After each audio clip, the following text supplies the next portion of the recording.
ఒక్కొక్క కాలమునందు ఈశ్వరుడి యొక్క అనుగ్రహం చాలా విశేషంగా ఉన్న కారణం చేత ఒక జీవిత పర్యాంతానికి సరిపడినటువంటి ఉపాసన ఆ రోజు చేసుకోవడానికి సాధ్యమవుతుంది. అటువంటి వాటిలో ఒక తిథి మహాశివరాత్రి. అందుకే జన్మానికి ఒక శివరాత్రి అని పేరు వచ్చింది.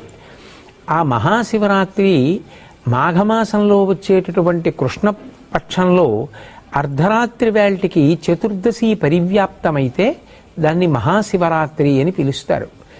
మనకి దక్షిణాయనం ఉత్తరాయణం రెండు ఆయనములు.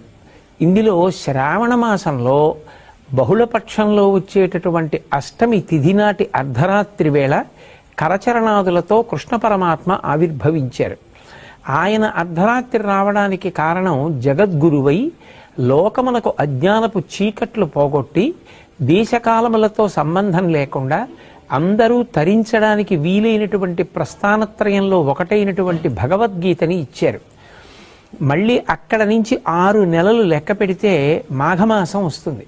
శ్రావణం నుంచి భాద్రపదం, ఆశ్వయుజమాసం, కార్తీకం, మార్గశీర్షం, పుష్యం, మాఘం. ఈ 6 నెలల్లో 6వదైనటువంటి మాఘమాసంలో వచ్చినటువంటి కృష్ణపక్ష చతుర్దశి అర్ధరాత్రి వేళ పరమశివుడు లింగాకారంగా ఆవిర్భవించాడు. అది ఎంత పెద్ద లింగము అంటే యజుర్వేదం దాని గురించి మాట్లాడింది. ఆ పాతాళ నభస్థలాంత భవన బ్రహ్మాండమావిస్ఫురత్ జ్యోతిస్ఫాటిక లింగమౌళి విలసత్పూర్ణేందు వాంతామృతై అస్తోకాప్లుతమేకమీశమనిశం రుద్రాను వాకాన్ జపన్ ధ్యాయేత్ ఈప్సిత సిద్ధయే ధ్రువపదం విప్రోభిషించేచ్చివం బ్రహ్మాండ వ్యాప్త దేహా భసిత హిమరుచాభా సమానా భుజంగై కంఠే కాళాః కపర్దా కలిత శశికళాశ్చండ కోదండహస్తా త్రిక్షా రుద్రాక్షమాలా సులలిత వపుష శాంభవా మూర్తిభేదా రుద్రాశ్రీ రుద్రసూక్త ప్రకటిత విభవాన ప్రయచ్చస్తు సౌఖ్యం అంది. పాతాళం కన్నా కింద నుంచి పైన ఉన్నటువంటి అంతరిక్షం కన్నా ఇంకా పై వరకు ఒక జ్యోతిర్లింగము ఆవిర్భవించింది. అర్ధరాత్రి వేళ బాగా కంటిని ఆకర్షించేది ఏది అంటే జ్యోతి. శ్రావణ మాసంలో అర్ధరాత్రి వేళ జ్యోతిస్వరూపుడై జగదాచార్యుడై కరచరణాదులతో కృష్ణ పరమాత్మ వచ్చారు. 6 నెలల తరువాత అర్ధరాత్రి వేళ కరచరణాదులు లేవు, కానీ ఒక రూపం ఉన్నది. అందుకే అరూపరూపి అంటారు శివలింగాన్ని. అంత పెద్ద శివలింగం జ్యోతిస్వరూపంతో ఆవిర్భవించింది. అంత పెద్ద జ్యోతిస్వరూపమైనటువంటి జ్యోతిర్లింగం కనుక అది అజ్ఞానపు చీకట్లు పోగొడుతుంది. అటువంటి శివలింగం ఆవిర్భవించినటువంటి రోజు ఏది ఉన్నదో దానినే మహాశివరాత్రి అని పిలుస్తారు. మనకి ఒక్కొక్క తిథిని ఎలా చేసుకోవాలి అన్నదానికి ఋషిప్రోక్తమైనటువంటి కల్పం ఉంటుంది. మహాశివరాత్రి ఉపవాసము జాగరణ రెండిటినీ కూడా చేసేటటువంటి తిథి. అందుకే ఆ రోజు తెల్లవారుజామున అంటే బ్రాహ్మీ ముహూర్తంలో నిద్రలేచి నిత్యకర్మానుష్ఠానం పూర్తి చేసుకొని చక్కగా పరమశివుణ్ణి విశేషమైనటువంటి ఆరాధన చేస్తారు. ఉపవాసం ఉంటారు. ఉపవాసము అన్న మాటకు అర్థం ఏమిటంటే ఎటువంటి సాత్వికమైన పదార్థాన్ని తీసుకుంటే కనురెప్ప పడిపోకుండా నిద్ర రాకుండా మనసు భగవంతుని పాదముల యందు నిలబడుతుందో అటువంటి ఆహారమును పరిమితంగా తీసుకుని శరీరాన్ని భగవంతుని యొక్క ఉపాసన యందు నిలబెట్టుకోవడానికి యోగ్యంగా సిద్ధం చేసుకుంటారు. కంటికి కడుపుకి దగ్గర సంబంధం. కడుపు నిండా తినేసామనుకోండి కనురెప్ప పడిపోతుంది. మనసు బాగా సత్వగుణంతో నిలబడాలి అంటే ఉపవాసము, భగవంతుడికి దగ్గరగా నిలబడాలి అంటే దానికి వీలైనటువంటి మార్గంలో సాత్వికమైనటువంటి ఆహారాన్ని పరిమితంగా తీసుకుంటారు. ఏదో కాసిని పాలు, కొద్దిగా పండు ముక్కలు ఇటువంటివి తీసుకుని సత్వగుణంతో మనసు నిలబెట్టి తద్వారా భగవంతుని యొక్క ఆరాధన చేసి 5 జ్ఞానేంద్రియములను మార్చి మార్చి భగవంతుని యొక్క ఆరాధన యందు ఉపయోగిస్తారు. దాన్ని ఉపవాసము అని పిలుస్తారు. ఏ కారణం చేతనైనా శరీర ఆరోగ్యం అనుమతించకపోతే వైద్యుని సలహా మేరకు ఆహారం తీసుకున్నా వచ్చేటటువంటి ఇబ్బంది ఉండదు. వైద్యుడే శివస్వరూపం, ప్రథమో దైవ్యోభిషకౌ అంటుంది యజుర్వేదం. శివుని యొక్క మొదటి రూపం వైద్యుడు. ఆ వైద్యుడే నువ్వు ఆహారం తిను అన్నాడు అనుకోండి, అప్పుడు తిన్నా వచ్చిన దోషమేం లేదు. తినకుండా ఉండగలిగితే సాత్విక ఆహారం తీసుకుని శరీరం నిలబడడానికి కావలసినంత పుచ్చుకోవచ్చు. 5 ఇంద్రియములను మార్చి మార్చి శివారాధన యందు ఉపయోగిస్తారు. కన్ను ఉందనుకోండి, ఆ కంటితో ఒక దేవాలయానికి వెళ్ళి దేవాలయ గోపురం, దేవాలయ ప్రాకారం, నందీశ్వరుడు, పరివార దేవతలు, చండీశ్వరుడు, నటరాజస్వామి, దక్షిణామూర్తి, ఆలయ శిఖరం, ఆలయం గంటలు, వీటన్నింటినీ కూడా చూస్తూ గడిపి శివలింగ దర్శనం చేసి ఆనందం పొందుతారు. అలాగే చెవులతో కొంతసేపు శివ సంబంధమైనటువంటి కీర్తనలు వింటూ, వేదమంత్రాలు వింటూ, పెద్దలు చెప్పేటటువంటి మంచి మాటలు వింటూ గడుపుతారు. శరీరంతో ఏదో భగవంతుడికి కావలసినటువంటి గంధాన్ని తీస్తూ, బిల్వదళాలని సిద్ధం చేస్తూ, పువ్వులు కోసి తీసుకొచ్చి మార్చి మార్చి శరీరాన్ని, ఇంద్రియాల్ని యాంత్రికమైనటువంటి స్థితిని పొందకుండా ఉండడం కోసం, ఉత్సాహం నిలబడడం కోసం భగవత్ సేవలో ఉపయోగిస్తారు. ఉపయోగించి శివాభిషేకం చేస్తారు. మనకి ఈ దేశంలో గొప్ప ఆశీర్వచనం ఏమి అంటే, మీరు చల్లగా ఉండండి అంటారు. మీరు చల్లగా ఉండాలి, మీ ఇల్లు చల్లగా ఉండాలి, మీ అమ్మగారి కడుపు చల్లగా ఉండాలి, మీ అందరూ చల్లగా ఉండాలి. చల్లగా ఉండాలి అన్న మాటకు అర్థం ఏమిటంటే, మనసు ఉద్వేగం పొందవలసిన అవసరం లేకుండా, తాపం లేకుండా, అందరి యొక్క అవసరములు తీరి అందరూ ప్రశాంతంగా ఉండేటటువంటి స్థితి కలగాలి. అలా కలగాలి అంటే మీరందరూ చల్లగా ఉండాలి అని ఆశీర్వచనం చేస్తారు. అందరూ చల్లగా ఉండడం ఎప్పుడు సాధ్యమవుతుంది? అంతటా వ్యాపించినటువంటి శివలింగము చల్లబడాలి. సహజంగా శివలింగం మీద చంద్రబింబం ఉన్న కారణం చేత ఆ చంద్రుడిలోంచి స్రవించేటటువంటి అమృత ధారల చేత శివలింగం చల్లబడుతూ ఉంటుంది. దానికి సంకేతంగా శివాలయంలో శివలింగం మీద ధారాపాత్ర ఉంచి అందులోంచి సన్నటి ధార ఎప్పుడూ పడేటట్టుగా ఉంచుతారు. మనం కూడా ఆ రోజున పార్థివలింగం చేసి కానీ, శివాలయంలో ఉండేటటువంటి శివలింగాలకి కానీ అభిషేకం చేశామనుకోండి, దాని చేత శివలింగాలు చల్లబడతాయి. లింగం చల్లబడింది అన్న మాటకు అర్థం ఏమిటంటే, ఒక్క నా ఊరు, నా కుటుంబం, నా వీధి కాదు, అందరూ చల్లగా ఉండాలి. ప్రపంచంలో ఉన్న వాళ్ళందరూ చల్లగా ఉండాలి. ఎవరి మధ్య వైషమ్యాలు ఉండకూడదు. అందరూ ప్రశాంతంగా ఉండాలి. మనిషి ఉద్వేగపడడానికి కారణం ఆకలి. ఆకలి వేసి అన్నం దొరకకపోయినా ధర్మం నిలబడదు. ఆకలితో ఉన్న ప్రజలు ధర్మాన్ని పాటించమంటే ఎలా పాటిస్తారు? నీరు దొరకకపోతే ధర్మం నిలబడదు. అందుకే అందరి అవసరాలు తీరాలి. తీరాలంటే భగవదనుగ్రహంతో పడవలసినటువంటి వర్షములు సకాలంలో పడాలి. శం ద్విపదే, శం చతుష్పదే. 2 కాళ్ళున్న ప్రాణులే కాదు, 4 కాళ్ళున్న ప్రాణులు కూడా కడుపు నిండా ఆహారం తిని అంతటా చల్లబడి అందరూ చల్లగా సంతోషంగా ఉండాలి. ధర్మ మార్గంలో నడవాలి. ఎవరు ఎవరిని చెనకకూడదు. దాని వలన శాంతి కలగాలి.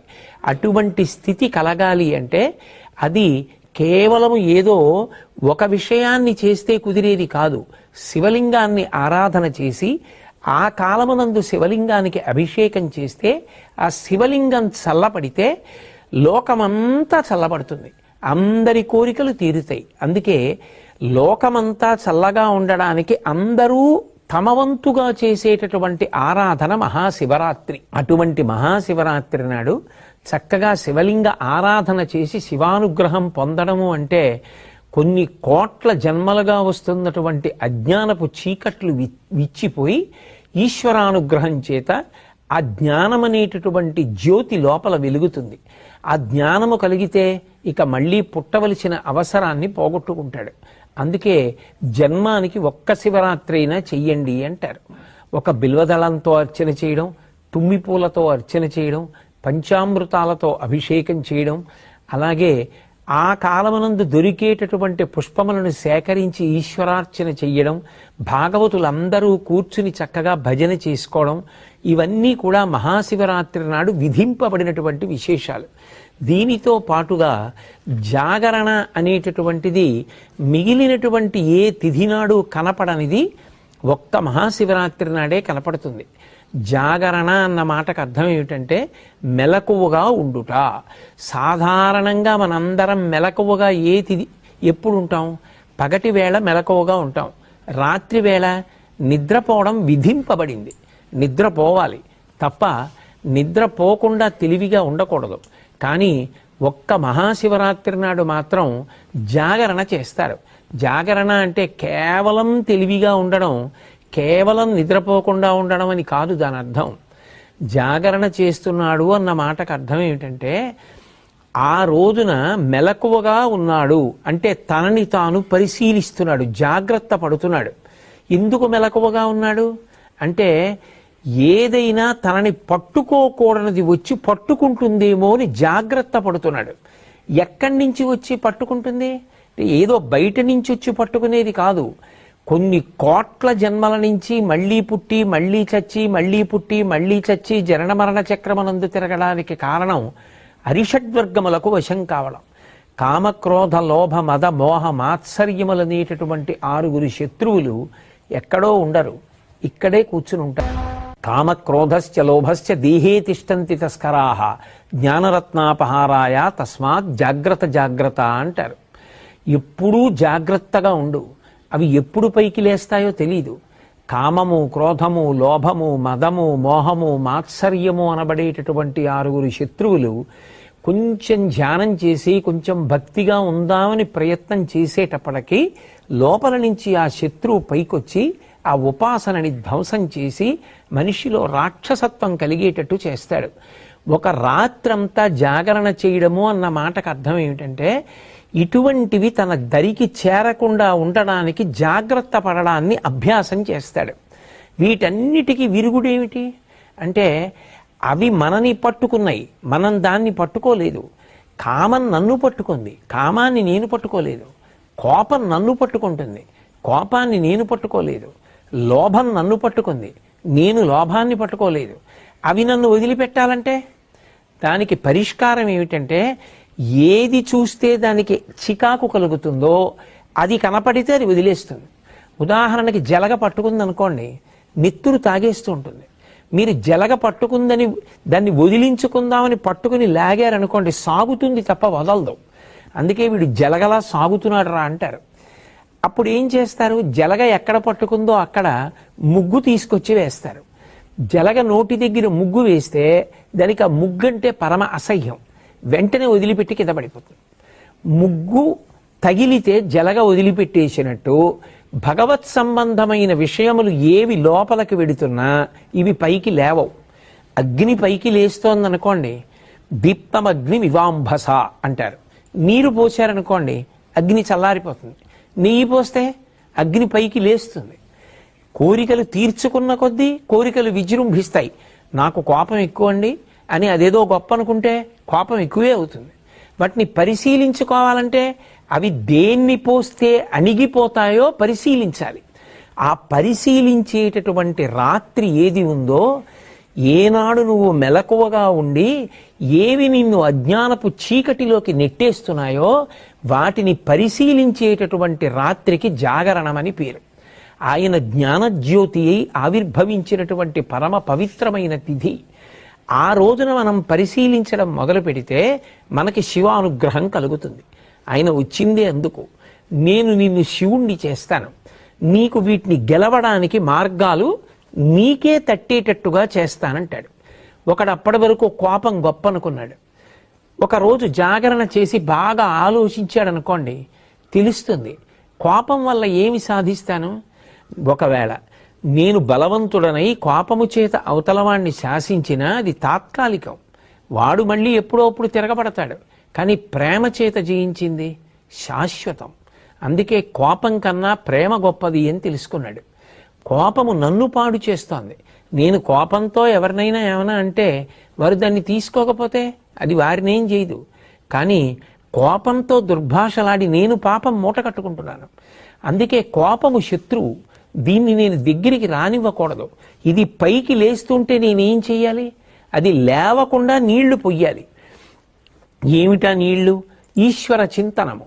నేను వెంటనే ఓ గదిలోకి వెళ్ళి కూర్చుని భగవంతుడి గురించి ఆలోచించడం మొదలుపెట్టాను అనుకోండి, ఆయన లోకం కోసం హాలాహలాన్ని భక్షించి అందరూ దేన్ని నిరసిస్తారో దాన్ని తీసుకెళ్లి నెత్తి మీద పెట్టుకున్నాడు. చంద్రుడు తప్పు చేశాడని లోకమంతా విమర్శించింది. ఆ చంద్రుణ్ణి తెచ్చి నెత్తి మీద పెట్టుకున్నాడు. హాలాహలం బయటికెడితే పాడు చేస్తుందని కంఠంలో పెట్టుకున్నాడు.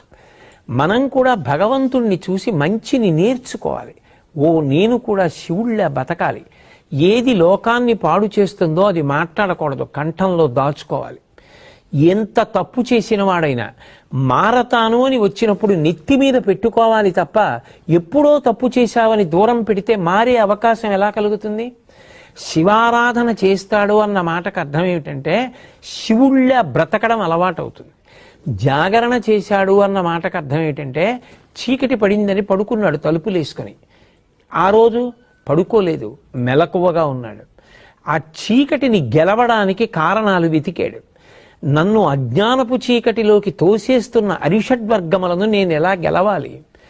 బాగా భగవంతుని యందు మనసు పెట్టాడు, ధ్యానం చేశాడు, మంచి గ్రంథపఠనం చేశాడు, శివారాధన చేశాడు, అర్ధరాత్రి కూడా అభిషేకం చేశాడు, పెద్దల మాటలు విన్నాడు, కీర్తనలు విన్నాడు, ఆలోచించాడు, పూజ చేశాడు.